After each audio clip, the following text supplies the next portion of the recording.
uortodokse version af Pink Floyd-klassikeren Comfortably Numb.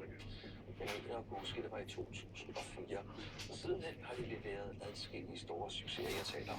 Naturligvis om New York og bandet Sisters. Take Your Mama.